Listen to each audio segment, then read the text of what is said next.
இன்றைக்கு நாம் பார்க்க போகிறது பொதுவாக ஒரு வசனத்தை எடுத்து நம்ம அதுல ஆழமான கருத்துக்களை அல்லது அதை குறித்து பிரசங்கம் பண்ணுவோம். இன்றைக்கு யோபுவின் புஸ்தகத்தை குறித்த ஒரு சில காரியங்களை உங்களுடைய மத்தியில நான் பகிர்ந்து கொள்ள விரும்புகிறேன். அல்லேலூயா.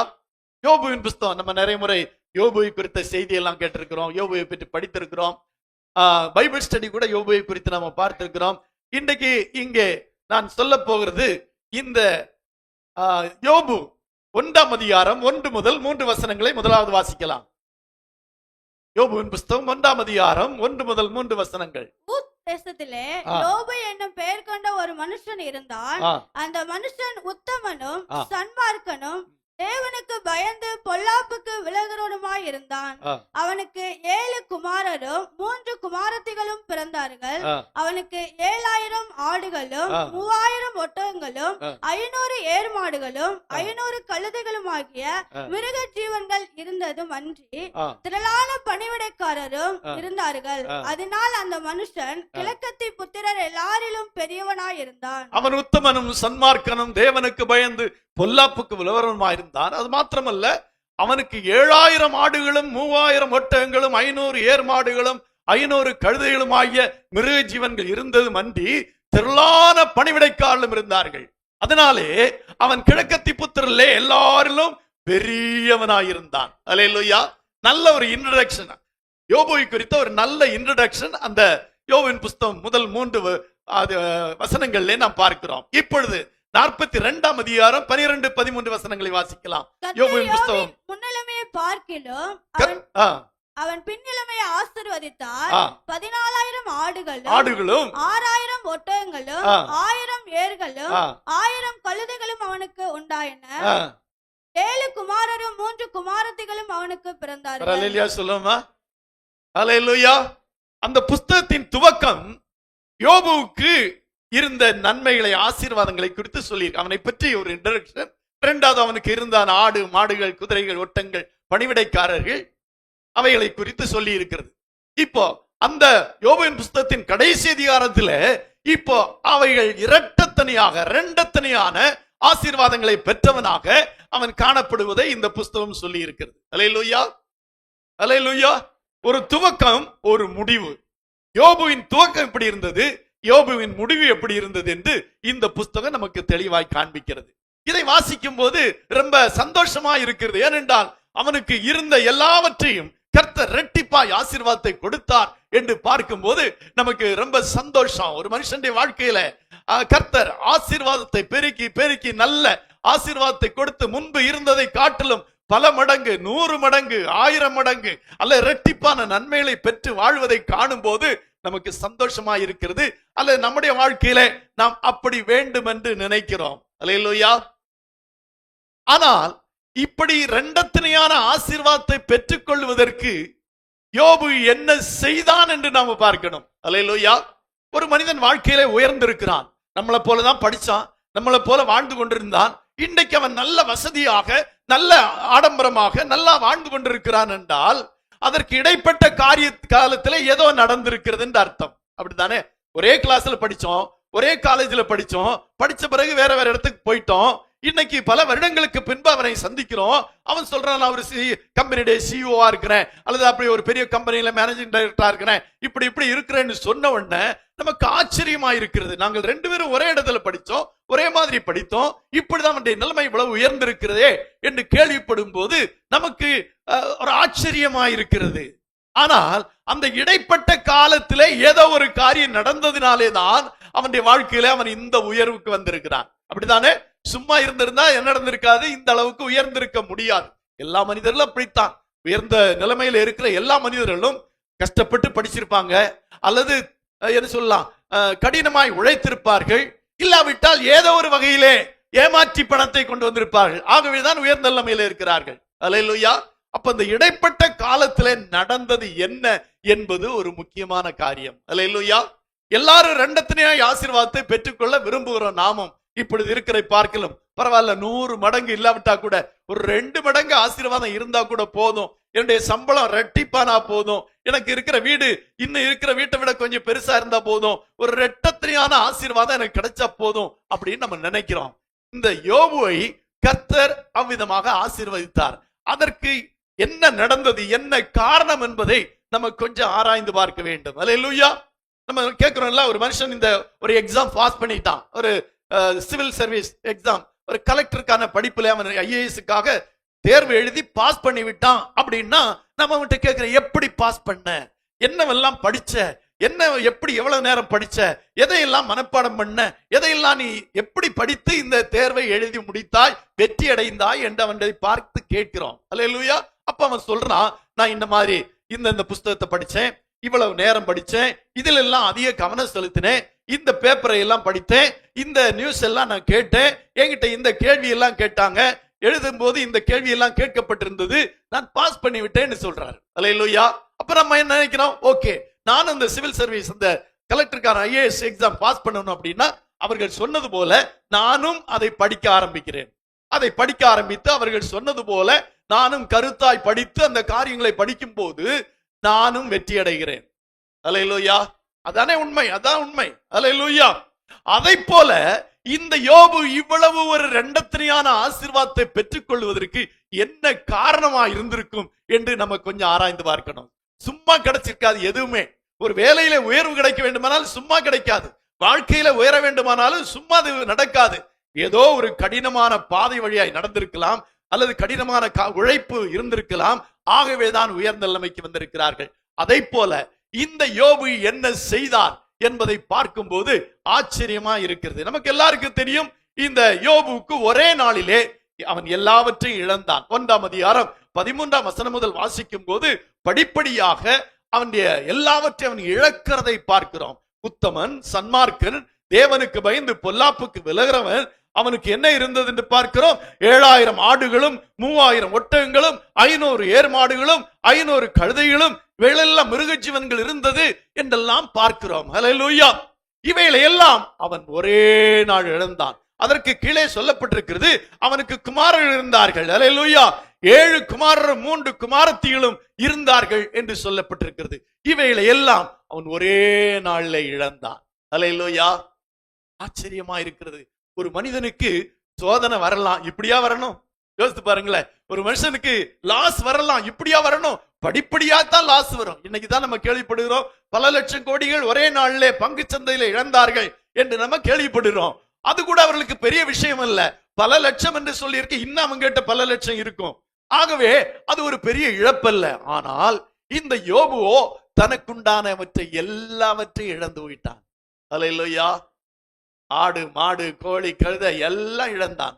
அது மாத்திரமல்ல, தன்னுடைய பிள்ளைகளையும் இழந்தான், அந்த வீட்டையும் இழந்தான். இப்ப இருக்கிறது மனைவி ஒரு ஆள் மட்டும்தான். அல்லேலூயா.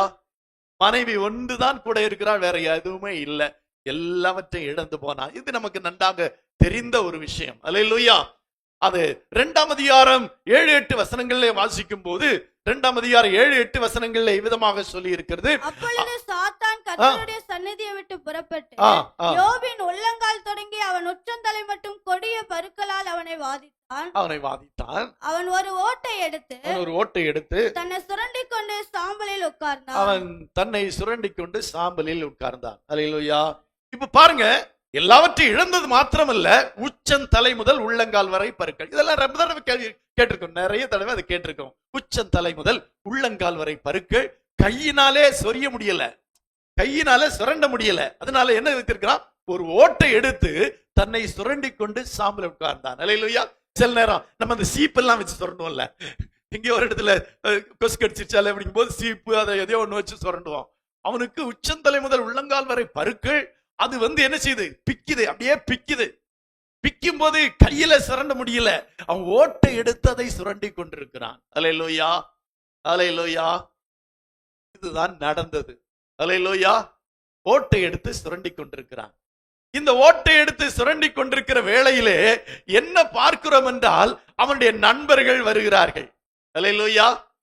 அவனுடைய நண்பர்கள் 3 நண்பர்களை முதலாவது சொல்லி இருக்குது, 2வது ஒரு நண்பனை சொல்லி இருக்குது. அவளுடைய பெயர் ஒருவன் எலிப்பாஸ், பிஸ்தாத், சோப்பார் அப்படிங்கிற 3 நண்பர்கள், சிநேகிதர்கள் அவனுக்கு இருக்கிறார்கள். அந்த சிநேகிதர்கள் எல்லாம் வந்து அவனிடத்துல பேசுகிறார்கள். முதல்ல கொஞ்ச நாள் ஒண்ணுமே பேச முடியல. சில வேளை அப்படித்தானே, நமக்கு ரொம்ப பிரியமானவர்கள் ரொம்ப படுத்திருக்கும் போது போய் உடனே என்ன பேசுறதுன்னே தெரியாது.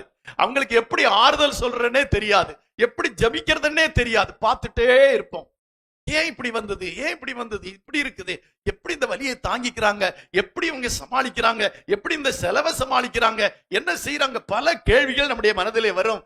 ஆகவே ஒன்றும் பேச முடியாமல் உட்கார்ந்து இருந்தாங்க. இவனுடைய நண்பர்களும் அப்படித்தான் சொல்லப்பட்டிருக்கிறது. அங்கே வாசிக்கிற 2ஆம் அதிகாரத்திலே 13ஆம் வசனத்திலே சொல்லப்பட்டிருக்கிறது.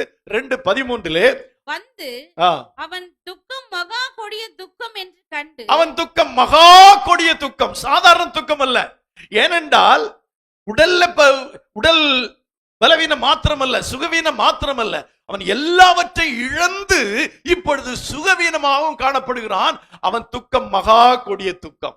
சரீரத்துல மாத்திரம்னா சரி, பணம் இருக்கு, நம்ம பணத்தை வச்சு சமாளிச்சுக்கலாம் அப்படின்னு நினைப்போம்.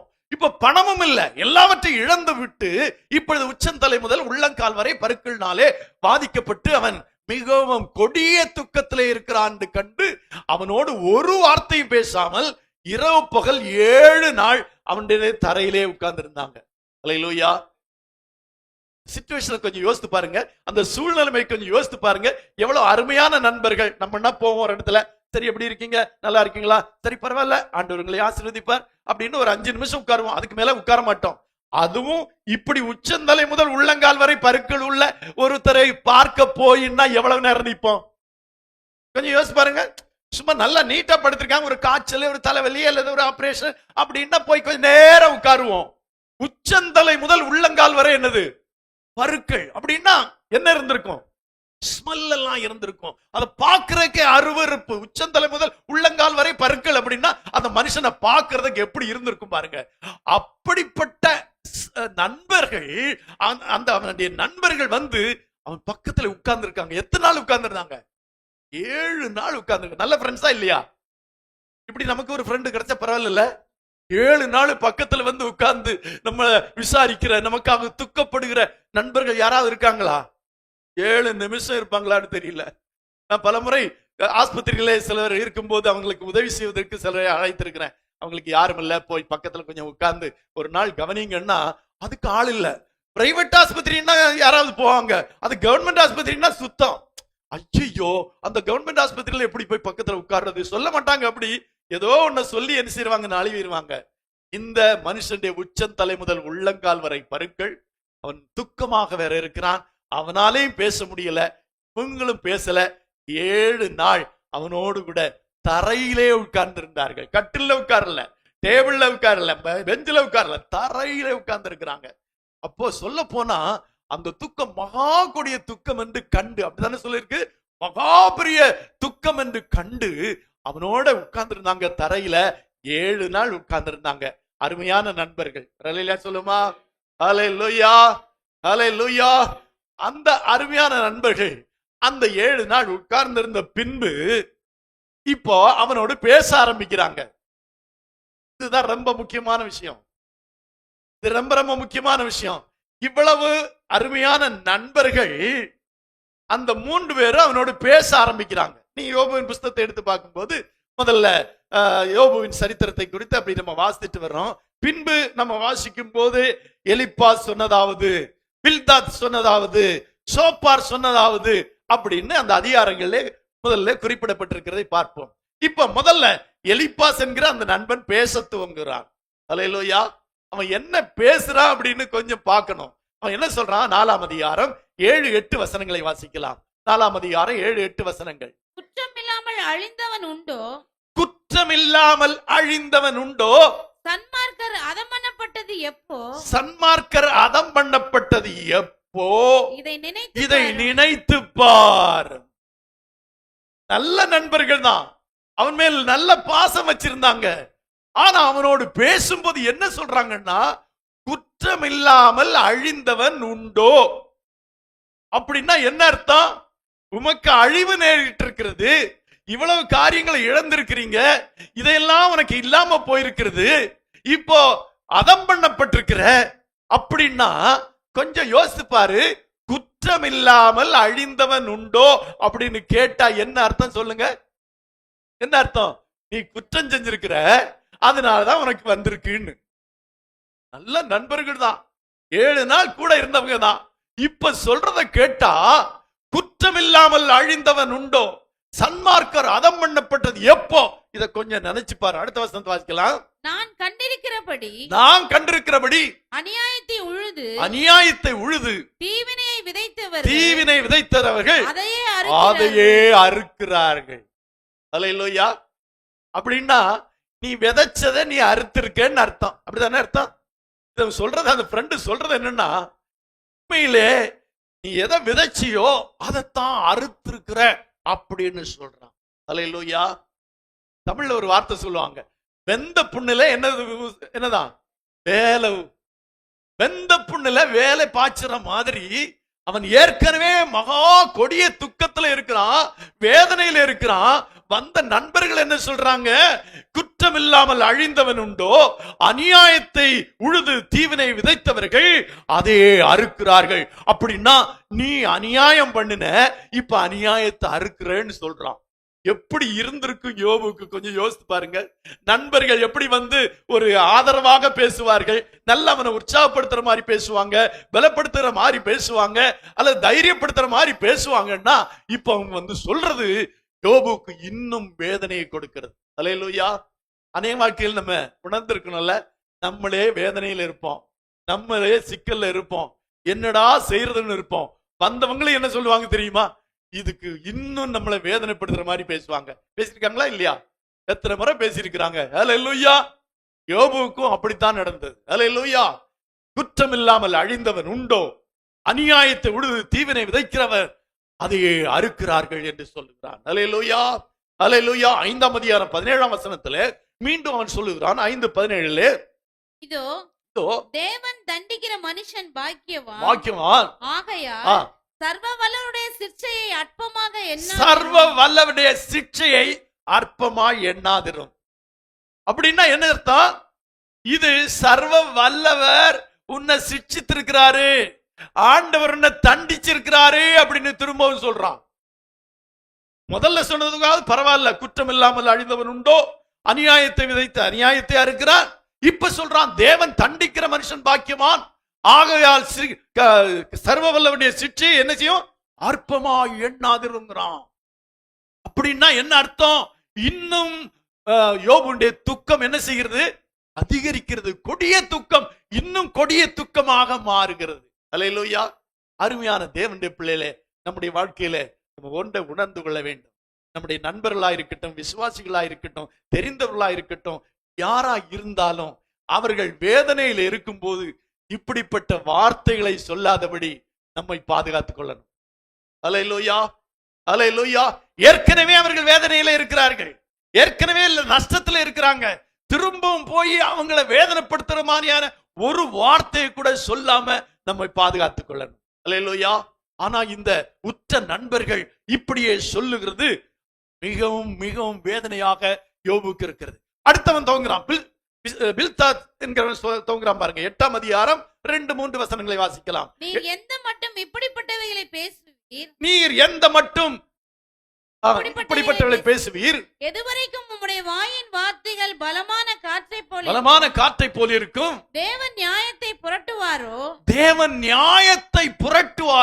சர்வ வல்லவர் நீதியை புரட்டுவாரோ.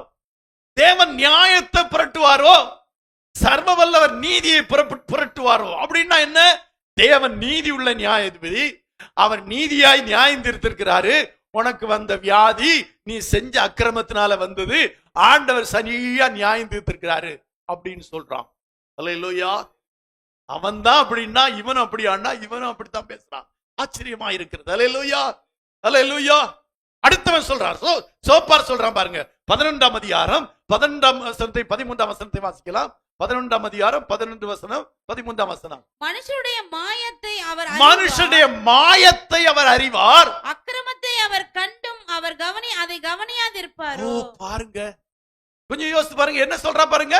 மனுஷருடைய மாயத்தை அவர் என்ன செய்வார்? அறிவார். அப்படின்னா நீ மாயம் பண்ணி இருக்கிற, நீ மாயம் பண்ணி இருக்கிற, நீ உண்மையான கிறிஸ்தவன் அல்ல, நீ உண்மையான ஆண்டவரை நம்புகிறவன் அல்ல, உண்மையான விசுவாசி அல்ல அப்படின்னு நம்மள சொல்ற மாதிரி அவன் சொல்றான்.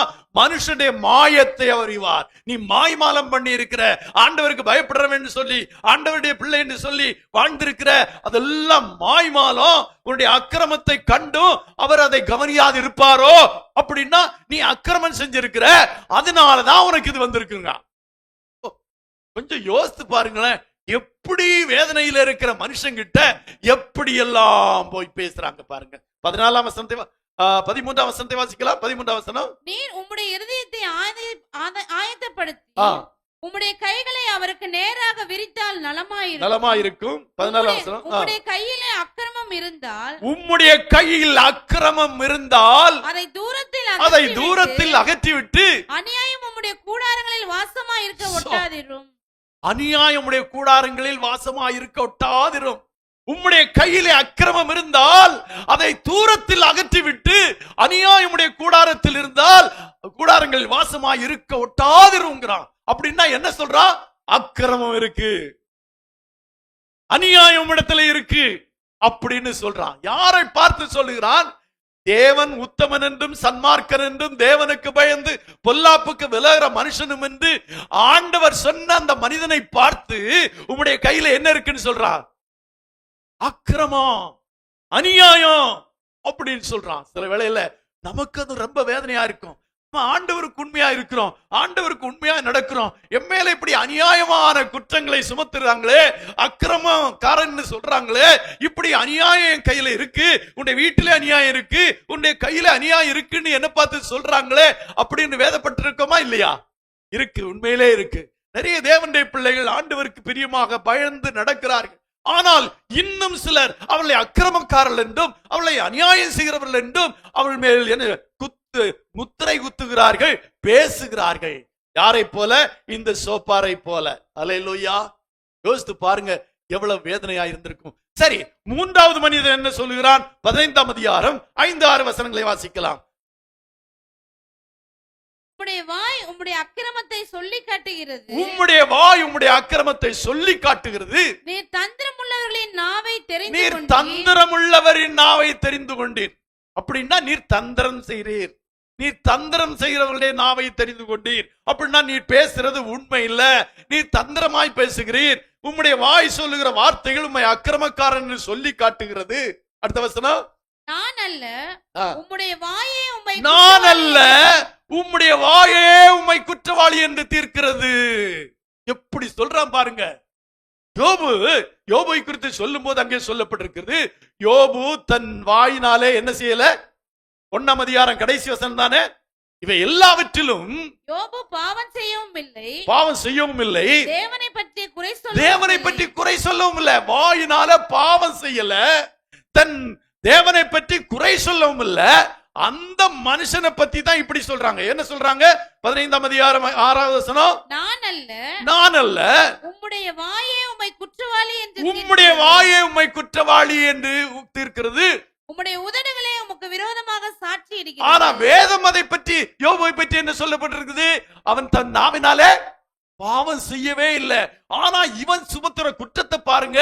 உம்முடைய வாயை உம்மை குற்றவாளி என்று தீர்க்கிறது, உம்முடைய உதடுகளே உமக்கு விரோதமாக சாட்சியிடுகிறது என்று சொல்லுகிறான். அல்லேலூயா, அல்லேலூயா. 13ஆம் வசனத்தை வாசிக்கலாம். அவன் என்ன சொல்லுகிறான்? உம்முடைய ஆவியை எழுப்பி உம்முடைய வாயிலிருந்து வசனங்களை புறப்பட பண்ணி, தேவனுக்கு விரோதமாக உம்முடைய ஆவியை எழுப்பி உம்முடைய வாயிலிருந்து வசனங்களை புறப்பட பண்ணுகிறீர் என்று சொல்லுகிறான். எப்படிப்பட்ட மனுஷனை பார்த்து சொல்றாங்க பாருங்க. ஆண்டவரே சாட்சி கொடுத்த என் தாசனாய் யோபுவின் மேல் கவனம் வைத்தாயோ, உத்தமனும் சன்மார்க்கனும் தேவனுக்கு பயந்து பொல்லாப்பு குலருமாகிய என்னுடைய தாசனாய் யோபுவை போல ஒருவனும் இல்லை என்று ஆண்டவர் சாட்சி கொடுக்கிறார். ஆனால் இந்த நண்பர்கள் அவன் மேல் குற்றத்துக்கு மேல் குற்றத்தை சுமத்துகிறார்கள். அல்லேலூயா, அல்லேலூயா. உட்டான மறுபடியும் சோப்பார் பேசுறான் பாருங்க. 20ஆம் அதிகாரம் 24ஆம் வசனம் முதல் வாசித்தால், 20ஆம் அதிகாரம் 24ஆம் வசனம் முதல் 24. ஆயுதத்துக்கு அவன் தப்பி ஓடினாலும் குறுக்குவில் அவனை உருவ எய்யும், உருவின் பட்டயம் அவன் சரீரத்தையும், மின்னுகிற அம்பு அவன் பிச்சையும் உருவி போகும். பயங்கரங்கள் அவன் மேல் வரும், அவன் ஒளிக்கும் இடங்களில் காரிருள் அடங்கி இருக்கும். அவையாத அக்கினி அவனை பட்சிக்கும். இங்க எல்லாம் என்ன சொல்றாங்கன்னா, இந்த யோபுவினுடைய வாழ்க்கையில அக்கிரமம் இருந்தது, அநியாயம் இருந்தது, பாவம் இருந்தது, மாய்மாலம் இருந்தது. அவனுடைய ஆகவே அவனுக்கு கிடைத்திருக்கிறதான இந்த தண்டனை சரியான தண்டனை என்று அவனுடைய நண்பர்கள் சொல்லுகிறார்கள். அல்லேலூயா. யோசித்து பாருங்க, நினைச்சு கூட பார்த்திருக்க மாட்டான் யோபு. தன்னுடைய நண்பர்கள் இப்படி எல்லாம் சொல்லுவாங்க நினைச்சு பார்த்தானா? இல்ல. ஒன்றை புரிந்து கொள்ளுங்கள், நாம நல்லா இருக்கும் போது நம்மளை நல்லவன் சொல்லுவாங்க. நமக்கு தீமை, நம்முடைய வாழ்க்கையில தீமையான காரியங்கள் நேரிடும் போது அல்லது இவ்விதமான கஷ்டங்கள் வரும்போது நம்ம எல்லாரும் இப்படித்தான் பேசுவாங்க. அல்லேலூயா. இது நமக்கு ஒரு எடுத்துக்காட்டு. நம்ம நினைக்கிறோம், நம்ம ஒரு விபத்துல, ஒரு ஆபத்துல இருக்கும்போது அல்லது ஒரு இக்கட்டுல இருக்கும்போது அவர்கள் நமக்கு வந்து ஆறுதல் சொல்லுவார்கள் என்று. இல்ல, ஆறுதல் அல்ல, மேலும் மேலும் நம்மை புண்படுத்துவார்கள். அல்லேலூயா, அல்லேலூயா. ஆனாலும் யோபு தன் நாவினால் பாவம் செய்யவில்லை. அல்லேலூயா, அல்லேலூயா. அருமையான தேவனுடைய பிள்ளைகளே, இவ்விதமாக எலிப்பாஸ் மீண்டும் சொல்லுகிறான். 22ஆம் அதிகாரம் 10ஆம் வசனத்தை வாசிக்கலாம். 22ஆம் அதிகாரம் 10ஆம் வசனம். ஆகையால் கண்ணிகள் உம்மை சூழ்ந்திருக்கிறது, அசுப்பிலே உமக்கு வந்த பயங்கரம் உம்மை கலங்க பண்ணுகிறது. ஆமா, கண்ணிகள் உம்மை சூழ்ந்திருக்கிறது, அசுப்பிலே உமக்கு வந்த பயங்கரம் உம்மை கலங்க பண்ணுகிறது என்று சொல்லுகிறான். கடைசியாக எலிகு என்கிறவன் வந்து சொல்றான் பாருங்க. எலிகு என்பவன் வந்து சொல்றான் 32ஆம் அதிகாரம் 2ஆம் வசனம். அதனால் ராமின் வம்சத்தானான பூசியனாகிய பரகையலின் குமாரன் எலிகுவுக்கு கோபம் உண்டது. யோபு தேவனை பார்க்கிலும் தன்னைத்தான் நீதிமான் ஆக்கினது நிமித்தம் அவன் மேலும் அவனுக்கு கோபம் உண்டது. பாருங்க, எல்லாரும் வந்து அவன் மேல் கோபம், எல்லாரும் வந்து அவன் மேல் அக்கிரமத்தை சுமத்துகிறார்கள், எல்லாரும் அவனை வேதனைக்கு மேல் வேதனைப்படுத்துகிறார்கள். அல்லேலூயா, அல்லேலூயா. நான் சொன்னதை கொஞ்சம் கவனமா கேளுங்க. 1ஆம் அதிகாரம் 1ஆம் வசனத்து முதல் 3 வசனங்களிலே யோபுவை குறித்த சாட்சியும் யோபுவை குறித்த யோபுவுக்கு உண்டாயிருந்த ஆசீர்வாதங்களை சொல்லுகிறது. 42ஆம் அதிகாரத்தின் கடைசி பகுதியிலே யோபு ரெண்டத்தனையாய் ஆசீர்வதிக்கப்பட்டான் என்று அங்கே சொல்லப்பட்டிருக்கிறது. இடையிலே நடைபெற்ற காரியங்கள் என்ன? அவன் வியாதிப்பட்டு அவன் மரண தருவாயிலே இருக்கிறான். அவனுடைய நண்பர்கள் வந்து அவனுக்கு இன்னும் வேதனைக்கு மேல் வேதனை, அவனுடைய வாழ்க்கையில் அவன் கேட்டிராத பல காரியங்களை அவனை குறித்து சொல்லுகிறதை காண்கிறோம். அல்லேலூயா, அல்லேலூயா. இதுதான் யோபுவுக்கு ரெட்டிப்பான ஆசீர்வாதத்தை கொடுத்ததா என்று கேட்டா இல்ல. அவர்கள் எல்லாம் வந்து அவனை குறை சொன்னாங்க, அவனை குற்றப்படுத்தினார்கள், அவனை வேதனைப்படுத்தினார்கள். ஆனால் இங்க ஒன்று நம்மை புரிந்து கொள்ள வேண்டும். இடைப்பட்ட வேளையில என்ன நடந்தது, யோபு என்ன சொன்னான் என்பதுதான் ரொம்ப முக்கியம். அல்லேலூயா. நம்முடைய வாழ்க்கையில இக்கட்டிலே, பிரயாசங்கள்ல அல்லது விபத்துகளிலே அல்லது பலவிதமான நெருக்கங்கள்ல இருக்கும் போது நாம என்ன சொல்றோங்கிறத வச்சுதான் ஆண்டவர் நம்மை ஆசீர்வதிக்கிறார். நம்முடைய நண்பர்கள், நம்முடைய உறவினர்கள் எல்லாம் இப்படித்தான் பேசுவாங்க, நம்மளை குறைத்தான் சொல்லுவாங்க, நம்மளை குற்றம் தான் சொல்லுவாங்க, நம்மளை வேதனைப்படுத்தத்தான் செய்வாங்க. ஆனா அந்த சூழ்நிலையிலே நாம் என்ன சொல்லுகிறோம் என்பதை வைத்துத்தான் ஆண்டவர் நம்மை ஆசீர்வதிக்கிறார். அல்லேலூயா. அது என்ன? எல்லாவற்றை இழந்த போது யோபு சொன்னான், கர்த்தர் தந்தார், கர்த்தர் எடுத்தார், கர்த்தருடைய நாமத்துக்கு ஸ்தோத்திரம். இதுதாங்க முதல் படி. யோபு ரெண்டத்திலேயே ஆசீர்வதிக்கப்படுவதற்கு அவனுடைய நண்பர்கள் அவனை குறை கூறினதல்ல. யோபு சொன்னான், கர்த்தர் தந்தார், கர்த்தர் எடுத்தார், கர்த்தருடைய நாமத்துக்கு ஸ்தோத்திரம். அல்லேலூயா. இது ஆண்டவருக்கு ரொம்ப பிடிச்சது, ஆண்டவருக்கு ரொம்ப பிடிச்சது. எனக்கு அந்த சிச்சுவேஷன் யோசித்து பார்க்கிறேன். எல்லாவற்றையும் இழந்து உச்சந்தலை முதல் உள்ளங்கால் வரை பருக்களாலே ஓட்டை எடுத்து சுரண்டி கொண்டிருக்கிற அவனிடத்திலே வந்து அவனுடைய நண்பர்கள் எல்லாம் இவ்விதமாய் பேசுகிறார்கள். ஆனால் யோபு சொல்லுகிறான், கர்த்தர் தந்தார், கர்த்தர் எடுத்தார், கர்த்தருடைய நாமத்துக்கு ஸ்தோத்திரம். அருமையான தேவனுடைய பிள்ளைகளே, நம்முடைய நெருக்கங்களிலே, நம்முடைய வியாதி நேரங்களிலே, இவ்விதமான இக்கட்டான சூழ்நிலைமையிலே நாம் என்ன சொல்லுகிறோம் என்பதை ஆண்டவர் உற்று கவனிக்கிறார். அது ரொம்ப ரொம்ப முக்கியமானது. அதனால்தான் யோபுவின் மேல இன்னும் ஆண்டவருக்கு நம்பிக்கை அதிகமாய் வந்தது. யோபு மேல் இன்னும் ஆண்டவர் பாசம் வைத்தார். இன்னும் அவனை இரண்டத்தினையாய் ஆசீர்வதிக்க வேண்டும் என்று தேவன் ஏன் சித்தம் கொண்டார் என்றால், தன்னுடைய இக்கட்டான வேளையிலே, வேதனையான சூழ்நிலைமையிலே, எல்லாவற்றையும் இழந்த நிலைமையிலே அவர் சொன்னார், நிர்வாணியாய் என் தாயின் வயிற்றிலிருந்து வந்தேன், நிர்வாணியாய் அவிடத்துக்கு திரும்பி போவேன். கர்த்தர் தந்தார், கர்த்தர் எடுத்தார், கர்த்தருடைய நாமத்துக்கு ஸ்தோத்திரம். ஹல்லேலூயா. எல்லாரும் சொல்லுங்க பார்க்கலாம். கர்த்தர் தந்தார், கர்த்தர் எடுத்தார், கர்த்தருடைய நாமத்துக்கு ஸ்தோத்திரம்.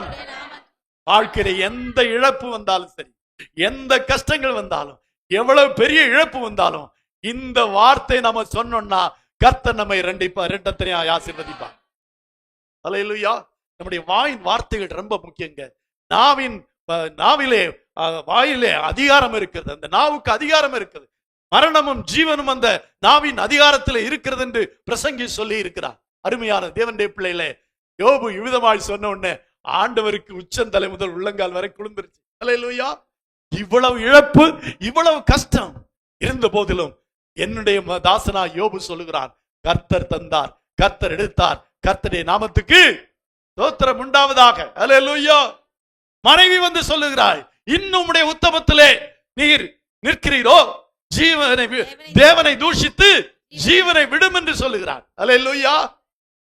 இருக்கிறது ஒரே ஒருத்தர், பையங்க இல்ல, பிள்ளைகள் இல்ல, எல்லாம் போச்சு, வேலைக்காரங்களை முடிஞ்சாங்க, விருத்தம் கூட இல்ல, கூட இருக்கிறது ஒரே மனைவி. அந்த ஒரே மனைவி சொல்லுகிறாள், என்ன சொல்ற? இன்னும் உத்தமத்தில் உறுதியாய் நிற்கிறீரோ, தேவனை தூஷித்து ஜீவனை விடும். அட, நண்பர்கள் எல்லாம் அப்படி சொல்லிட்டா பரவாயில்ல, சொந்த மனைவி இப்படி சொன்ன எவ்வளவு வேதனையா இருக்கும். இருக்கிற அருமையான நண்பர்கள்ட்ட கேட்டா தான் தெரியும், மனைவிமார்கள் சில வார்த்தைகளை பேசும்போது ஆண்களுக்கு எப்படி வலிக்கும்னு. அவங்களுக்கு அந்த வலியெல்லாம் தெரியாது, அவங்களுக்கு ஒரே வலி, பிரசவ வலி மட்டும் தான் தெரியும். ஆண்கள் எவ்வளவு வேதனைப்படுறாங்கன்னு தெரியாது. இப்ப பாருங்க, யோபுவின் மனைவி சொல்லுகிறான், தேவனை தூஷித்து ஜீவனை விடும் என்று. அந்த யோபு என்ன சொல்லுகிறான்? அதற்கு அவன், நீ பைத்தியக்காரி பேசுகிறது போல பேசுகிறாய். தேவன் கையில் நன்மை பெற்ற நாம், தேவன் கையில் நன்மை பெற்ற நாம் தீமை பெற வேண்டாமோ? ஹல்லேலூயா, ஹல்லேலூயா. தேவனிடத்தில் நன்மையை பெற்ற நாம் தீமையும் பெற வேண்டாமோ என்றான். இவள் எல்லாவற்றிலும் யோபு தன் உதடுகளினால் பாவம் செய்யவே இல்லை. ஹல்லேலூயா. எவ்வளவு அருமையா சொல்றான் பாருங்க. பைத்தியக்காரி பேசுற மாதிரி பேசுறியே, தேவனிடத்தில் நன்மையை பெற்ற நாம் தீமையும் பெற வேண்டாமோ? ஹல்லேலூயா. அருமையான தேவனுடைய பிள்ளைகளே, இதுவேளை ஒருவேளை தீமையா இருந்தா கூட தேவன் அனுமதித்தார்னா அந்த தீமையை ஏற்றுக்கொள்ளுகிறதான் நல்லது. அந்த தீமையில ஒரு நன்மை இருக்கும். ஹல்லேலூயா, ஹல்லேலூயா. தேவனிடத்திலிருந்து நன்மையை பெற்ற நாம் தீமையும் பெற வேண்டாமோ என்று அவன் சொல்லுகிறான். ஹல்லேலூயா. மூன்றாவதாக அவன் என்ன சொல்லுகிறான் பாருங்க, 9ஆம் அதிகாரம் 15ஆம் வசனத்திலே. 9ஆம் அதிகாரம் 15ஆம் வசனம். நான் நீதிமானாய் இருந்தாலும் அவரோட வழக்காடாமல் என் நியாயாதிபதியிடத்தில் இரக்கத்திற்காய் கெஞ்சுவேங்கிறார். தேவனே உத்தமன், சன்மார்க்கன், தேவனுக்கு பயந்து பொல்லாப்புக்கு விலகுற என்னுடைய தாசனாய் யோபு அவனை போல ஒருவனும் இல்லைன்னு சொல்லி இருக்கிறாரு. அவன் நீதிமான் என்று ஆண்டவரே சர்டிபிகேட் கொடுத்திருக்கிறாரு. ஆனாலும் சொல்றான், நான் நீதிமானாய் இருந்தாலும் அவரோட வழக்காடாமல் என் நியாயாதிபதியிடத்தில் இரக்கத்திற்கு கெஞ்சுவேன். ஹல்லேலூயா. நம்ம ஜனங்களா சர்ச்சுக்கு வந்து சரி பிரச்சனை பிரச்சனை பிரச்சனை, இப்போ சரி இந்த பிரச்சனைக்கு ஞானஸ்நானம் எடுத்துட்டா சரியா போயிடும் அப்படின்னு சொல்றாங்க. ஞானஸ்நானத்தை எடுத்துருவோம் அப்படின்னு ஞானஸ்நானம் எடுத்த உடனே இவங்களுக்கு ஒரு எண்ணம், நம்ம ஆண்டவருடைய பிள்ளை ஆயிட்டோம், இப்ப நம்ம நீதிமான ஆயிட்டோம் அப்படின்னு ஆண்டவர்கிட்ட சண்டையே போடுறாங்க. ஒரு சின்ன சின்ன காரியத்திற்கு கூட ஆண்டவரிடத்துல, ஏன் ஆண்டவரை இப்படி பண்ணீங்க, நான் இப்படி எல்லாம் நான் எல்லாம் வந்தேன், சர்ச்சுக்கு வந்தேன், நான் ஞானஸ்நானம் பெற்றேன், ஆண்டவருக்கு இதை கொடுத்தேன், செஞ்சேன் அப்படின்னு ஆண்டவர்கிட்ட வழக்கு பண்றாங்க, ஆண்டவர்கிட்ட சண்டை போடுறாங்க. எத்தனை பேர் ஆண்டவர்கிட்ட சண்டை போட்டுருக்காங்க தெரியுமா? ஏன் ஆண்டவரை எனக்கு மட்டும் இப்படி, ஏன் ஆண்டவரை இப்படி செய்றீங்க, நான் ஞானஸ்நானம் எடுத்துட்டேன்ல, நான் ஞானஸ்நானம் எடுத்தா சரியா போயிடும் நினைச்சேன், அல்ல பரிசுத்தாய் பெற்றுக் கொண்டவன சரியாயிரும் நினைச்சேன், ஏன் ஆண்டவரை என்னுடைய வாழ்க்கையில இப்படி இப்படின்னு ஆண்டவர்கிட்ட கேள்வி மேலே கேட்கிறாங்க. ஆனா இந்த உத்தமனும் சன்மார்க்கனும் தேவனுக்கு பயந்து பொல்லாப்புக்குள்ளோருமாய யோபு சொல்லுகிறான், நான் நீதிமானா இருந்தாலும் அவரோட வழக்காட மாட்டேன். எத்தனை பேர் ஆண்டவர்கிட்ட வழக்காடுறாங்க தெரியுமா? ஏதோ பெரிய நீதிமான் மாதிரியும், ஏதோ ஆண்டவருக்கு பெரிய காரியத்தை செஞ்சுட்ட மாதிரியும். 10 நாள் தான் சர்ச்சுக்கு வந்திருப்பாங்க, இப்ப உரிமையோட ஆண்டவர்கிட்ட சண்டை போடுறாங்க. ஆனா இங்க பாருங்க சொல்றாரு, நான் நீதிமானா இருந்தாலும் அவரோட வழக்காடாமல் என் நியாயாதிபதியிடத்தில் இரக்கத்திற்காக கெஞ்சுவேங்க. அல்லேலூயா சொல்லுமா? எவ்வளவு நீதி நம்மகிட்ட இருந்தாலும் வேதம் சொல்லி இருக்கிறது, அவைகள் எல்லாம் அழுக்கடைந்த கந்தைகளை போல இருக்கும். அதனால ஆண்டவர்கிட்ட யாரும் சண்டை போடக்கூடாது. நிறைய பேர் ஆண்டவர்கிட்ட சண்டை போட்டு சர்ச்சைக்கே வராம இருப்பாங்க. நிறைய பேர் ஆண்டவர்கிட்ட சண்டை போட்டுட்டு ஆண்டவரையே விட்டுட்டு போனவங்க எல்லாம் இருக்கிறாங்க. ஒன்னும் செஞ்சிருக்க மாட்டாங்க. ஒரு வேளை 2-3 வருஷம் சர்ச்சைக்கு வந்திருப்பாங்க, அவ்வளவுதான். அப்ப ஆண்டவர் எனக்கு அதை செய்யல இதை செய்யல, ஆண்டவர் அப்படி பண்ணிட்டாரு இப்படி பண்ணிட்டாரு அப்படின்னு ஆண்டவர்கிட்ட சண்டை போட்டுட்டு, சண்டை ஆண்டவர் என்ன நேரடியா போய் அடிதடியா பண்ண முடியும்? மனசுல சண்டை, ஜெபத்துல சண்டை. ஏன் ஆண்டவர் இப்படி சொன்னீங்க? நாங்க இப்படி எல்லாம் இருந்தேன், அப்படி எல்லாமே இருந்தவன். யோபு சொல்றாரு, நான் நீதிமானா இருந்தாலும் அவரோட வழக்காடாமல் என் நியாயாதிபதியிடத்தில் இரக்கத்துக்காக கெஞ்சு. அப்படின்னா என்ன அர்த்தம்? ஆண்டவர் என் நீதி நிமித்தம் அல்ல, எனக்கு இறங்குன்னு ஆண்டவரை பார்த்து கெஞ்சணும். சொல்லுமா? அல்லேலூயா. இப்படிப்பட்ட நீதிமான் ஆண்டவரிடத்திலே கெஞ்சுவேன் என்று சொல்லுகிறார். அல்லேலூயா. நாலாவதாக அவர் என்ன சொல்லுகிறார்? 13ஆம் அதிகாரம் 15ஆம் வசனத்திலே சொல்றார். 13ஆம் அதிகாரம் 15ஆம் வசனத்திலே, அவர் என்னை கொன்று போட்டாலும் அவர் மேல் நம்பிக்கையா இருப்பேன். அவர் என்னை கொன்று போட்டாலும் அவர் மேல் நம்பிக்கையா இருப்பேன். அல்லேலூயா, அல்லேலூயா. எவ்வளவு ஒரு உறுதியான காரியம் பாருங்க. உச்சந்தலை முதல் உள்ளங்கால் வரை பருக்கள் ஆயிடுச்சு, எப்ப சாவோன்னு தெரியல, அப்படி இருக்கிறோம். ஆனா அவர் சொல்றாரு, அவர் என்னை கொண்டு போட்டால் அவர் மேல எப்படி இருப்பேன்? நம்பிக்கையா இருப்பேன். அல்லேலூயா. நம்ம எப்படி ஜெபம் பண்ற? ஆண்டவரே இன்னும் 3 நாள் தான், 3ஆவது நாள்ல எனக்கு சுகம் தரல, அவ்வளவுதான் ஆண்டவரே, நான் அப்புறம் சர்ச்சைக்கு வர மாட்டேன் ஆண்டவரே, அப்புறம் உபவாசம் பண்ண மாட்டேன் ஆண்டவரே, இப்படி செய்ய மாட்டேன் ஆண்டவரே. சொல்றவா இல்லையா? சொல்லாதவங்க மாதிரி இருக்கிறீங்க. எத்தனை பேர் சொல்லியிருப்பீங்க தெரியுமா? சின்ன சின்ன ஒரு பலவீனம், சின்ன சின்ன ஒரு வியாதி, சின்ன சின்ன பிரச்சனை வந்த உடனே ஆண்டவருக்கு நம்ம டைம் கொடுக்கிறோம். ஆண்டவரே இந்த வருஷம் மட்டும்தான், இந்த வருஷத்துக்குள்ள எனக்கு இதை செய்யல, அடுத்த வருஷத்தை என்ன சர்ச்சில் பார்க்க முடியாது, இந்த மாசத்துல இது எனக்கு செய்யல ஆண்டவரே, அப்புறம் நான் அப்படி ஆயிடுவேன் இப்படி ஆயிடுவேன் அப்படி எல்லாம் சொல்றோம். ஆனா பாருங்க, இந்த யோபு சொல்லுகிறார், அவர் என்னை கொண்டு போட்டாலும் அவர் மேல் நம்பிக்கையா இருப்பேன். சொல்லுங்க பார்க்கலாம். அவர் என்னை கொண்டு போட்டாலும், ஆமாங்க, அல்லேலூயா. எனக்கு மரணம் வந்தால்னு சொல்லல, அது வேற வித்தியாசம். எனக்கு மரணம் வந்தா கூட பரவாயில்ல, நான் நம்பிக்கையா இருப்பேன்னு சொல்லல. அவரே என்னை கொன்னுட்டாலும் சரி, அது கொஞ்சம் வித்தியாசமா இருக்குல்ல. எனக்கு மரணம் வந்தாலும் பரவாயில்லன்னு சொல்லல, அது நார்மலா வரக்கூடியது. வியாதிப்பட்டிருக்கா, மரணம் வரும். ஆனா இந்த நிலைமையில இருக்கிற என்ன அவர் கொன்னுட்டாலும் சரி அவர் மேல் நம்பிக்கையா இருக்கிறேன். இப்படி ஒரு உத்தமனை பார்க்க முடியுமாங்க? அதனாலதாங்க ரெட்டிப்பாய் ஆசீர்வதித்தாரு. சொல்லல, ஆனா வாயின் வார்த்தைகளை கொஞ்சம் கவனித்து பாருங்க. இது நான் ஏன் சொல்றேன் தெரியுமா? வேற ஒண்ணும் யோபு அந்த நிலைமையில ஒண்ணுமே செய்யலங்க. யோபு சொன்ன வார்த்தைகளை கர்த்தர் கேட்டார். யோபு சொன்ன வார்த்தைகள் அவனுக்கு இரட்டிப்பான நன்மையை கொண்டு வந்தது. ஆகவே நாமும் நம்முடைய இக்கட்டுகளிலே, நம்முடைய சூழ்நிலைமைகளிலே, பலவிதமான நேரங்களிலே நாம் நம்முடைய வார்த்தைகளை கர்த்தருக்கு பிரியமாக பேசணும். கர்த்தர் அதிலே பிரியப்படுகிற மாதிரி பேசணும். கர்த்தரை குறை சொல்லுகிற மாதிரியோ, கர்த்தரை வெறுப்பேற்றுற மாதிரியோ, கர்த்தரை வேதனைப்படுத்துகிற மாதிரியோ நம்முடைய வார்த்தைகள் இருக்கக்கூடாது.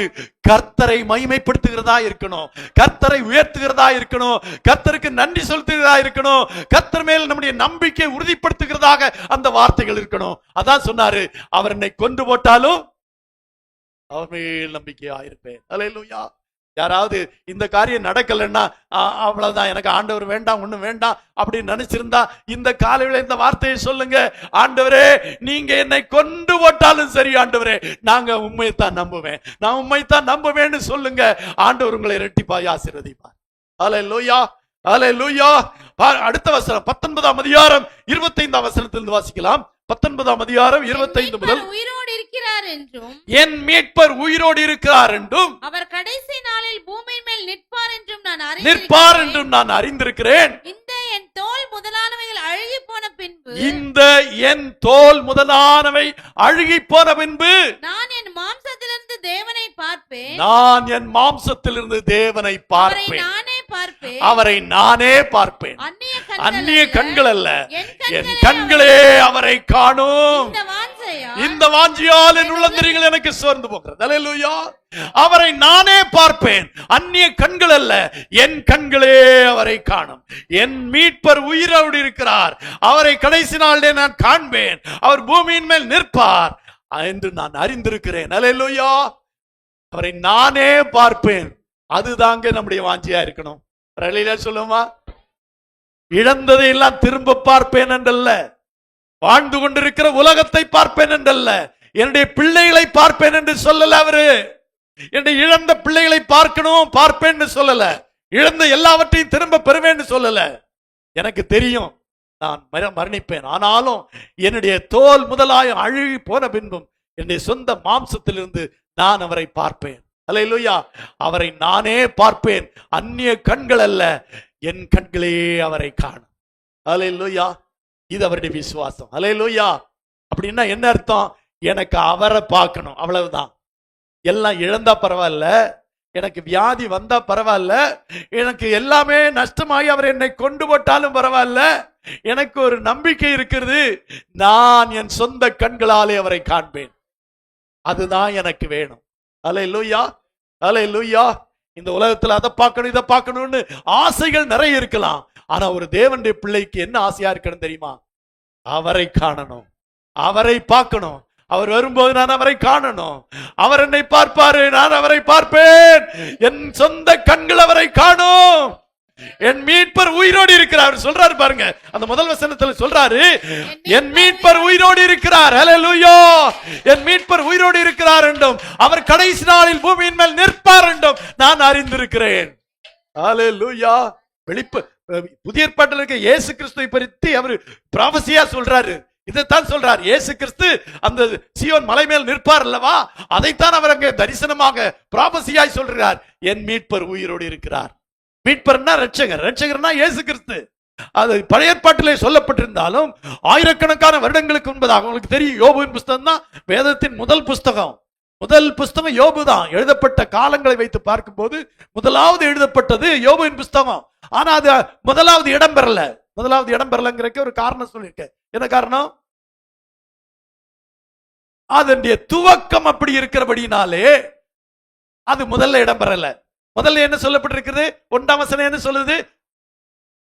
ஊஸ்ஜஸ்திலே யோபு என்ன பேர் கொண்ட ஒரு மனுஷன் இருந்தான். துவக்கம் ஒரு மனுஷனை பத்தி இருக்கு. ஆனா ஆதியாகமம் என்ன சொல்றது? ஆதியிலே தேவன் சொல்லி இருக்கு. அதனால அது முதல்ல போச்சு. யாரு ஆண்டவரை முதல் வைக்கிறாங்களோ அவள முதல்ல போவாங்க. சொல்லுமா, ஆண்டவர் முதலாவது கொண்டு வருவார். வாழ்க்கையிலே ஆண்டவருக்கு முதலிடம் கொடுத்தா ஆண்டவர் நம்ம முதலாவது. அதுக்கு எடுத்துக்காட்டு தான் அந்த யோபுவின் புஸ்தகம். வரலாற்றுப்படி யோபுவின் புஸ்தகம் தான் முதலாவது எழுதப்பட்டது.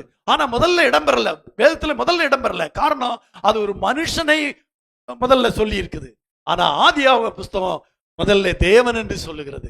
அதனால அது முதல்ல கொண்டு வரப்பட்டது. அல்லேலூயா. ஆகவே அருமையான தேவனுடைய பிள்ளைகளை வாழ்க்கையில தேவனை உயர்த்துவோம். அல்லேலூயா.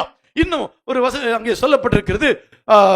23ஆம் அதிகாரம் 10ஆம் வசனத்தை வாசிப்போம். 23. நான் போகும் வழியை அவர் அறிவார். அவர் என்னை சோதித்த பின் நான் பொன்னாக விளங்குவேன். அல்லேலூயா. யோபுக்கு தெரியும், என் நண்பர்கள் என்ன சொன்னாலும் அதெல்லாம் உண்மை. என்னுடைய அக்கிரமத்தினால இது வரல, ஆண்டவர் என்னை சோதிக்கிறார். அவ்வளவுதான். ஆண்டவர் என்னை சோதிக்கிறாரு. நான் சோதனையில தோற்று போயிருவேன்னு சொல்லல, சோதித்த பின் சுத்த பொன்னாக விளங்குவேன். அல்லேலூயா, அல்லேலூயா. வாழ்க்கையில சோதனைகள் வரும்போது இந்த வார்த்தையை சொல்லணும். ஆண்டவரே, நீர் என்னை சோதித்த பின் நான் பொன்னாக விளங்குவேன். அல்லேலூயா, அல்லேலூயா. அழிந்து போகிற பொன் அக்கினியினாலே சோதிக்கப்படும், அதை பார்க்கிலும் விலையேறப்பட்ட உங்கள் விசுவாசம் சோதிக்கப்பட்டு என்று சொல்லி இருக்கிறது. இங்கே யோபுவின் விசுவாசம் சோதிக்கப்பட்டது. ஆண்டவர் ஒப்பு கொடுத்தார். அதனால அவர் சொல்றாரு, என்ன சொல்றாரு? அவர் என்னை சோதித்த பின் சுத்த பொன்னாக விளங்குவேன். அல்லேலூயா. நம்முடைய வாழ்க்கையில சோதனை வரும்போது, ஆண்டவரே ஏன் இந்த சோதனை? ஏண்டவரே எனக்கு? அவங்களுக்கு எல்லாம் இல்ல, அவங்க எல்லாம் அக்கிரமம் செய்யறாங்க, நல்லா இருக்கிறாங்க. அவங்க எல்லாம் ஒழுங்கா சர்ச்சு கூட வர்றதில்லை, நல்லா இருக்கிறாங்க. அவங்க எல்லாம் எப்பாவதுதான் சர்ச்சுக்கு வர்றாங்க.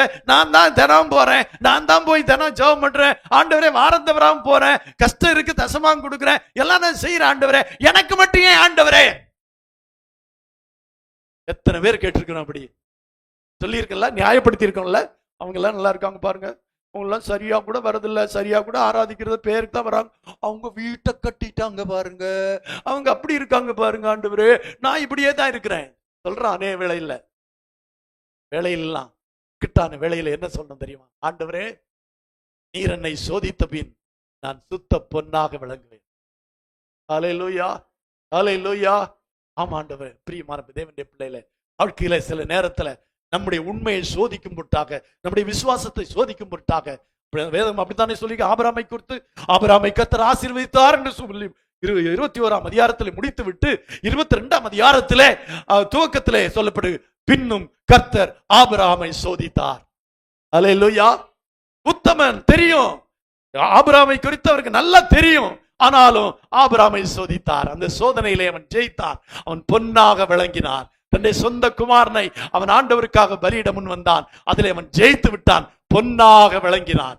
அருமையான தேவனுடைய பிள்ளைகளே, நம்முடைய வாழ்க்கையிலும் இவ்விதமான சோதனைகள், பிரச்சனைகள் வரும்போது சொல்லணும், ஆண்டவரே, இந்த சோதனைகள் என்னை கொண்டு விடுவதற்கல்ல, என்னை முடிப்பதற்கல்ல, என்னை கெடுப்பதற்கல்ல, என்னை பொன்னாக விளங்க செய்வதற்கு, என்னை இரட்டிப்பாய் ஆசீர்வதிப்பதற்கு. அல்லேலூயா. யோபுக்கு தெரியும், ஆண்டவருக்கு ஏதோ ஒண்ணு இருக்குது, ஆண்டவருக்கு ஒரு நோக்கம் இருக்குது, இதை அனுமதித்திருக்கிறார் என்றால் ஆண்டவருக்கு ஒரு நோக்கம் இருக்குது. ஆகவே நடக்கட்டும், ஆண்டவருடைய விருப்பப்படி நடக்கட்டும், ஆண்டவர் ஒப்பு கொடுத்தபடி நடக்கட்டும் என்று சொல்லி அவன் ஆண்டவரிடத்திலே தன்னை அர்ப்பணித்தான். அல்லேலூயா. சொன்னான் பாருங்க, 27ஆம் அதிகாரம் 6ஆம் வசனத்திலே யோபு சொல்லுகிறார், அருமையா, 27:6, நீதியை கெட்டியாய் பிடித்திருக்கிறேன், என் நீதியை கெட்டியாய் பிடித்திருக்கிறேன், அதை நான் விட்டுவிடேன், அதை நான் விட்டுவிடேன், நான் உயிரோடு இருக்கும் அளவும் என் இருதயம் என்னை நிந்திக்காது, உயிரோடு இருக்கும் அளவும் என் இருதயம் என்னை நிந்திக்காது. அல்லேலூயா. என் நீதியை கெட்டியாய் பிடிச்சிருக்கிறேன்னா என் ஆண்டவரை கெட்டியா பிடிச்சிருக்கிறேன்னு அர்த்தம். என்னதான் வந்தாலும், உச்சந்தலை முதல் உள்ளங்கால் வரை பருக்களால் பாதிக்கப்பட்டாலும், எல்லாவற்றை இழந்தாலும், நான் என் ஆண்டவரை கெட்டியாய் பிடித்திருக்கிறேன். ஆமாங்க, செய்ய வேண்டியதை ஒண்ணுதான். ஆண்டவரால் தான் நம்மளை காப்பாற்ற முடியும். ஆண்டவரால் தான் இப்போது இருக்கிற நிலைமையிலிருந்து நம்மை விடுவிக்க முடியும்.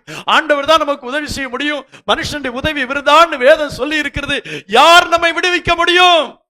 ஆண்டவர் ஒருவர் தான் முடியும். அதனால எந்த துன்பமான இக்கட்டான சூழ்நிலையிலும் ஆண்டவரை கெட்டியாய் பிடித்துக் கொள்ளுங்கள், விடவே விடாதீங்க. யோபு சொல்றார், என் நீதியை கெட்டியாய் பிடித்திருக்கிறேன். அல்லேலூயா. அவரே நீதியும் மீட்புமானார். அப்படி வசனம் சொல்லிக்க, அவரே நீதி, அவரே மீட்பு. அந்த நீதியை, அந்த ஆண்டவரை நான் விட்டுவிடேன், கெட்டியாய் பிடித்திருக்கிறேன். பிரச்சனைகள், போராட்டங்கள், வியாதிகள் வரும்போது ஆண்டவரை கெட்டியா பிடிச்சுக்கணும். அல்லேலூயா. அந்த நேரத்துல சோர்ந்து போக கூடாது. ஆபத்து காலத்தில் சோர்ந்து போவாயார்கள், உன் பலன் குறையினது என்று வேதம் சொல்லி இருக்கிறது. பிரச்சனைகள் வர வர ஆண்டவரை இன்னும் நெருங்கணும், இன்னும் அதிகமாய் கட்டி பிடிச்சுக்கணும். யோபு சொல்றார் பாரு, என் நீதியை கெட்டியாய் பிடித்திருக்கிறேன், அதை நான் விட்டுவிடேன். என் ஆண்டவரை நான் விட்டுட மாட்டேன். என்னதான் வரட்டும், என்ன பிரச்சனை வரட்டும், அவர் என்னை கொண்டு போட்டோம், எல்லாம் நஷ்டமாகட்டும், என் ஆண்டவரை நான் கெட்டியா பிடிச்சிருக்கேன், அவரை விடவே மாட்டேன். இதுதாங்க அவனுக்கு ரெட்டிப்பான் நன்மையை கொண்டு வந்து. வேற ஒண்ணு யோபு செய்யல. இந்த இடைப்பட்ட காலத்துல யோபு என்ன செஞ்சாரு யோசித்து பாருங்க. அவர் சொன்ன வார்த்தைகள், அவர் வெளிப்படுத்தின அந்த விசுவாச வார்த்தைகள், அவர் ஆண்டவரை கெட்டியாய் பிடித்திருக்கிறதையும், ஆண்டவரோடு அவர் நின்று நெருக்கம் ஆகிறதையும் பார்த்தார். ஆண்டவர் ரெட்டிப்பாய் ஆசீர்வதித்தார். அல்லேலூயா, அல்லேலூயா. இன்னும் சொல்றார் பாருங்க, 40ஆம் அதிகாரம் 4-5 வசனங்களே சொல்லப்பட்டிருக்கிறது. நான் நீசன், நான் உமக்கு என்ன மறு உத்தரவு சொல்லுவேன், என் கையினால் என் வாயை பொத்திக் கொள்ளுகிறேன். இருங்க, என் கையினால் என் வாயை பொத்திக் கொள்ளுகிறேன். இக்கட்டு நேரத்துல நம்ம வாயிலிருந்து தவறான வார்த்தைகள் வராதபடி, அவிசுவாசமான வார்த்தைகள் வராதபடி, ஆண்டவரை குறை சொல்லுகிற வார்த்தைகள் வராதபடி நம்ம வாயை என்ன செய்யணும்? வாயை என்ன செய்யணும்? பொத்திக்கணும். அல்லேலூயா. சந்தோஷமா இருக்கும் கூட வார்த்தைகள் வராது. சந்தோஷமா இருக்கும்போது சந்தோஷமா இருப்போம், அதுல வார்த்தைகள் எல்லாம் அதிகமா வராது. எப்ப வார்த்தைகள் வரும் தெரியுமா? இக்கட்டுகள், நெருக்கங்கள், பாடுகள், பிரயாசங்கள், வியாதிகள் வரும்போதுதான் நம்முடைய உள்ளத்திலிருந்து பல வார்த்தைகள் வரும். சொல்றாரு, உத்தமனும் சன்மார்க்கனும் தேவனுக்கு பயந்து பொல்லாப்புக்கு விலகுமான யோபு சொல்றாரு, இதோ நான் நீசன், நான் உமக்கு என்ன மறு உத்தரவு சொல்லுவேன், என் கையினால் என் வாயை பொத்திக் கொள்ளுகிறேன். அல்லேலூயா, அல்லேலூயா. என் நீதியை சொல்லல. ஆண்டவரே நீங்க தானே, நம்ம என்ன சொல்லுவோம், ஆண்டவரே நீங்க தானே அன்னைக்கு சாத்தாங்கிட்ட சொன்னீங்களே, என் தாசனா யோபின் மேல் கவனம் வைத்தாயோ, அவன் உத்தமனும் சன்மார்க்கனும் தேவனுக்கு பறந்து பொல்லாப்புக்கு விளவுமாய என் தாசனா யோபுன்னு சொன்னீரே, இப்ப ஏன் எனக்கு இப்படி பண்றீரு? கேட்போமா கேட்க மாட்டோமா? நம்ம எல்லாம் சில நேரத்துல வக்கீல் மாதிரியே, பெரிய வக்கீல் மாதிரியே கேட்போம். அட்வொகேட் அப்படி பேசுவோம், அப்படி எல்லாம் ஆண்டவர்கிட்ட கேட்போம். சொல்றாரு, இதோ நான் நீசன், நான் உமக்கு என்ன சொல்லுவேன் ஆண்டவரே, அதனால நான் என் கையினால் என் வாயை பொத்திக் கொள்ளுகிறேன். அலையிலே சொல்லுமா, நெருக்கத்தின் நேரத்துல, கஷ்டங்களின் நேரத்துல வாயில வந்ததெல்லாம் பேசிடக்கூடாது. அதான் ஆண்டவர் பார்ப்பார், அதான் ஆண்டவர் கேட்பார். அதனால அந்த நேரத்துல எல்லாம் வாயை பொத்தி, ஒன்னும் நல்லது பேசாட்டா கூட பரவாயில்ல. யோபு தன் வாயினால் என்ன செய்யல? அவன் செய்யல. அப்படி ஒரு சர்டிபிகேட் நமக்கு கிடைக்குமா? இல்ல. பாவமே பாவம், கையினால இல்ல. எதனால? ஐயோ, சிலவங்க வாயில பேசினாங்கன்னா ஈட்டியை விட பயங்கரமா குத்தும், அப்படியே செத்து போலான்னு எல்லாம் தோணும். அப்படி எல்லாம் பேசுறவங்க இருக்கிறாங்க, யோசித்து பாருங்க. ஆனா யோபு சொல்றான், என் வாய் கையினால் என் வாயை பொத்திக் கொள்வேன். அப்படின்னா என்ன?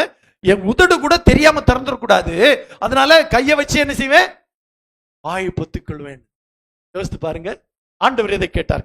கடைசியாக சொல்றாரு, 42ஆம் அதிகாரம் 2ஆம் வசனத்தை வாசிக்கலாம். 42ஆம் அதிகாரம் 2ஆம் வசனம். தேவரீர் சகலத்தையும் செய்ய வல்லவர், தேவரீர் சகலத்தையும் செய்ய வல்லவர், நீ செய்ய நினைத்தது தடைபடாது. அல்லேலூயா சொல்லுமா. தேவரீர் சகலத்தையும் செய்ய வல்லவர். வேதம் சொல்லி இருக்கிறது, கல்லுகளினாலே ஆபிரகாமுக்கு பிள்ளைகளை உண்டு பண்ண தேவன் வல்லவராயிருக்கிறார் என்று. அதனால்தான் அவன் தைரியமா போய் என்ன செய்தார்? கற்களை அடுக்கி விறகுகளை அடுக்கி ஈசாக்கை பலியிட அவன் துணிந்த காரணம் என்ன? என் மகன் எரிந்து போகலாம், விறகும் எரிந்து போகலாம், கல் எரிந்து போகாது, அந்த கல்லுகளினாலே எனக்கு பிள்ளைகளை உண்டு பண்ண வல்லவராயிருக்கிறார். அல்லேலூயா. அந்த நம்பிக்கை அவனுக்கு இருந்தது.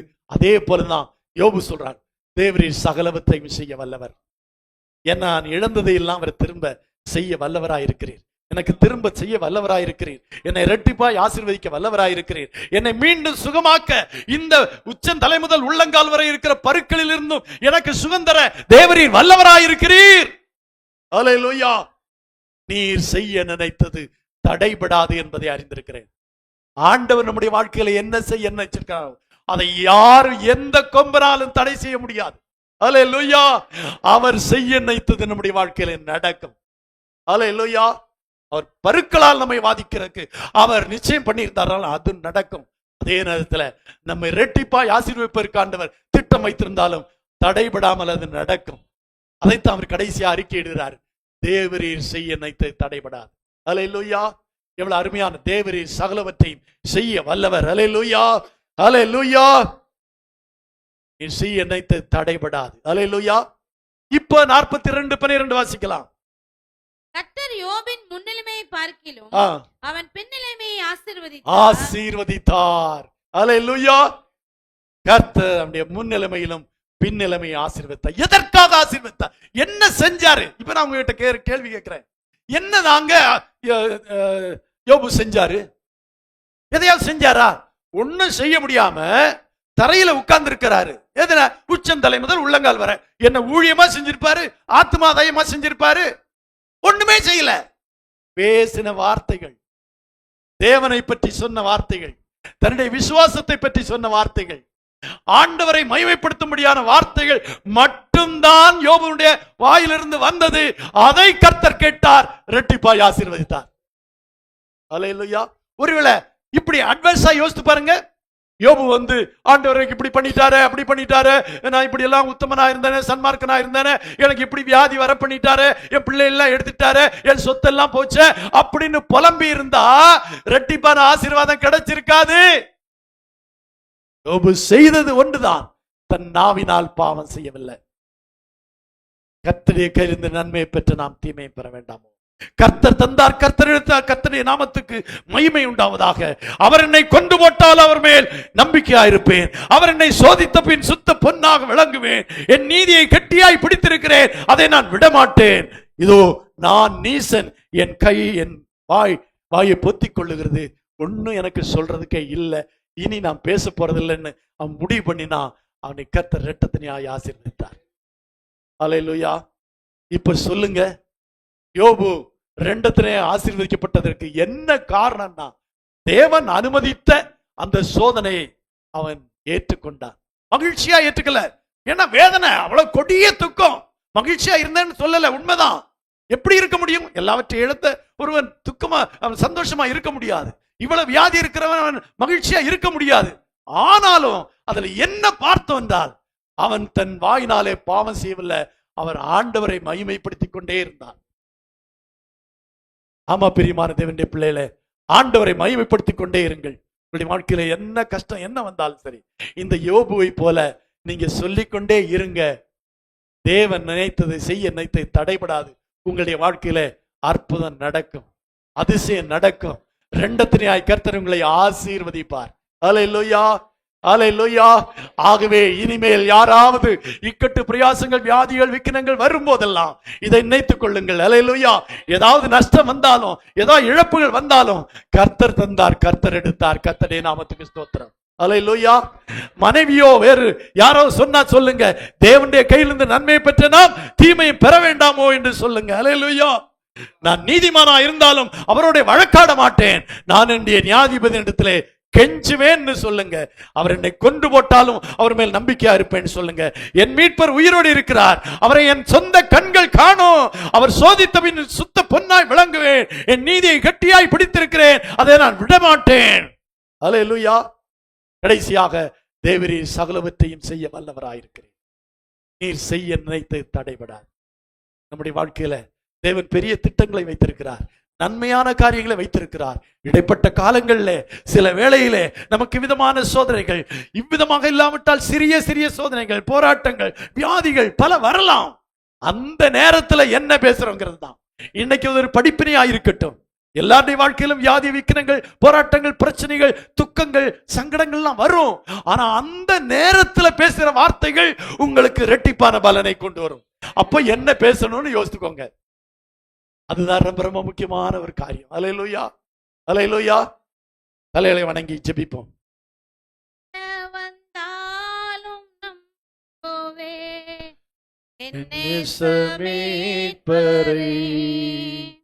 யார் கைவிட்டாலும் பின் செல்வேன் எனது இயேசுவை.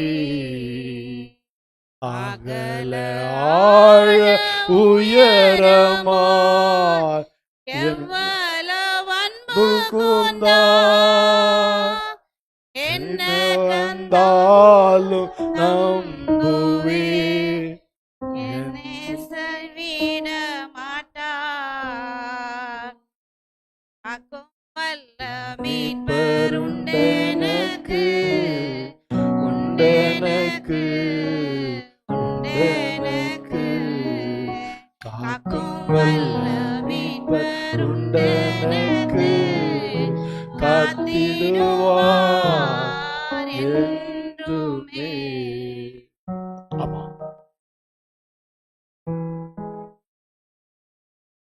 ஆமா, காத்திடுவார் என்றுமே.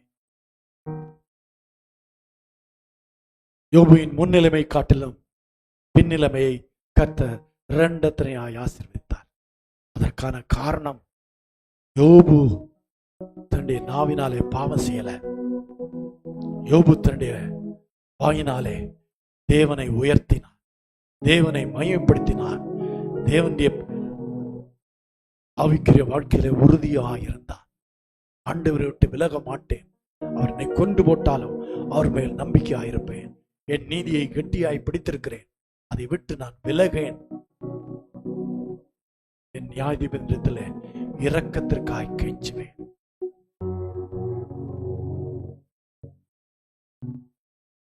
மகா கிருபையும் இரக்கம் நிறைந்த எங்கள் நல்ல ஆண்டவரே, இந்த காலை வேளைக்காக நாங்கள் உமக்கு நன்றி செலுத்துகிறோம். இந்த காலை வேளையிலே எங்களுக்கு கொடுத்த நல்ல ஆராதனைக்காக நாங்கள் உமக்கு நன்றி செலுத்துகிறோம். ஆராதனையிலே ஆண்டவரை பாடி புகழ்ந்து உம்முடைய நாமத்தை உயர்த்த கர்த்தர் எங்களுக்கு கொடுத்த தருணத்திற்காய் நன்றி. இன்னைக்கும் யோபுவின் வாழ்க்கையிலிருந்து சில காரியங்களை கற்றுக்கொள்ளும்படியாய் ஆண்டவரே நீர் எங்களுக்கு உதவி செய்தீர். இதை எங்களுடைய வாழ்க்கையிலே கடைபிடிக்கத்தக்கதாக கர்த்தர் எங்களுக்கு உதவி செய்ய வேண்டும் என்று நாங்கள் ஜெபிக்கிறோம். எங்களை தாழ்த்தி உடைய கரத்திலே அர்ப்பணிக்கிறோம். வந்த ஒவ்வொரு பிள்ளைகளையும் ஆசீர்வதித்தள்ளும். அவளுடைய தேவைகளை எல்லாம் சந்தியும். அவளுடைய வியாதிகளை எல்லாம் குணமாக்கும். அவளுக்கு நன்மை செய்யும். அவள் என்ன உதவிகளை எதிர்பார்க்கிறார்களோ அந்த உதவிகளை எல்லாம் அவளுக்கு செய்யும்படியாய் ஜெபிக்கிறோம். இன்னும் உடைய பிள்ளைகளாய் வாழ, சாட்சியாய் வாழ, ஆண்டவரே தங்களுடைய உத்தமத்திலே உறுதியாய் நிற்க அந்த பிள்ளைகளை பலப்படுத்தும்படியாக, ஆசீர்வதிக்கும்படியாக நாங்கள் ஜெபிக்கிறோம். இக்கட்டிலும் பிரயாசத்திலும் இருக்கிறதான பிள்ளைகள் ஆண்டவர் ஒவ்வொருவரையும் நினைவு கூறுகிறோம். ஒவ்வொருவருக்கும் கர்த்தர் உதவி செய்து அந்த இக்கட்டிலிருந்தெல்லாம் அவளை விடுவித்து அவளை பலப்படுத்தும்படியாய் ஜெபிக்கிறோம், ஆசீர்வதிக்கிறோம். இயேசுவின் மூலம் ஜெப கேளு பிதாவே. உட்காருவோம்.